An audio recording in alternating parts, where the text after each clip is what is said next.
The rain lashed against Amy's window, each drop a tiny drumbeat against the glass. It was a familiar sound, almost as familiar as the rustle of her grandma's rocking chair in the next room and the soft, insistent whisper that always came with the storm. "Amy, look away," Grandma always said, her voice a low thrum of worry. "Don't you look at the window, child." But Amy, just 7 years old, found it impossible to obey. Every time the sky turned a bruised purple and the wind howled like a hungry wolf, it would appear.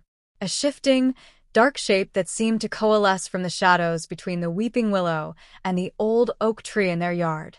And then the eyes would emerge. Not just two, but three. One glowed an unsettling green, like a frog's belly. Another pulsed a deep, mesmerizing blue, like the ocean on a moonless night. And the third, the most unsettling of all, burned a fiery red, a tiny, angry ember in the swirling darkness. Tonight, the monster seemed closer. Its shadowy form pressed against the pane, a distorted face vaguely discernible.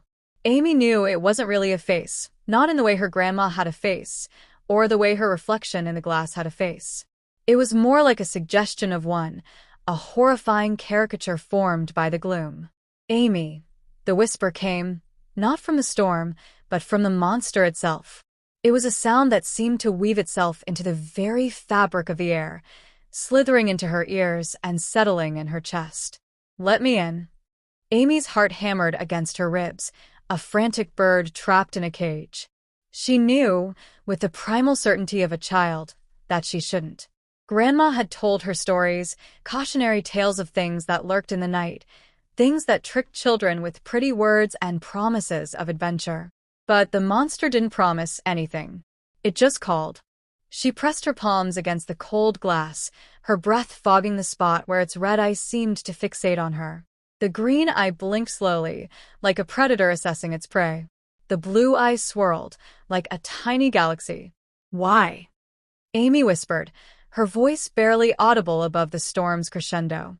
The monster tilted its head, or what she perceived as its head. The whispering grew louder, more insistent. "I want to play." Play? What kind of games did a monster with 3 glowing eyes play? Would it be hide-and-seek in the dark corners of the house?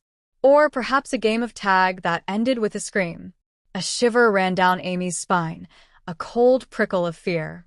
Grandma stirred in the next room. "Amy, are you still at the window?" Her voice, though soft, was laced with concern. Amy flinched, pulling her hand away from the glass. The monster seemed to shrink back a fraction, its glowing eyes dimming slightly. "No, Grandma," Amy called back, her voice trembling just a little. She scrambled into bed, pulling the thick quilt up to her chin, but her gaze was still drawn to the window. The monster was still there, its 3 eyes burning like distant stars. It was still calling, but the whisper was fainter now, almost swallowed by the roaring wind and the drumming rain.